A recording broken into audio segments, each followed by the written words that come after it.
Welcome, here I've got iPhone 13 Pro Max and I'm gonna show you how to turn on and off camera grid lines at this device. So let's start by tapping on camera button to open it, and for now we are on standard photo mode. As you can see, we don't have any lines in the preview, so let's move out from here and go to settings. Now we have to slide a little bit down to find the camera, and here we can get access to advanced camera options. Let's focus on composition category. At the first position here we have the grid, so by using the button from the right we can easily turn on and turn off our camera grid lines as we need. Now let me keep them turned on, and when we move back to the camera we have these lines in the preview.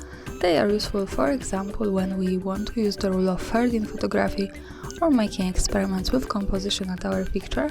And of course remember that these lines are not visible at the real photo, so when I take a picture and when I go to the left to the button that follows us straight to the gallery, we can't see them at the photo, so they are only to help us taking better pictures. And of course when we don't need them we have to move back to settings, tap to grid to turn them off, and for now in the camera they have gone. That's all, thanks for watching, subscribe our channel and leave the thumbs up.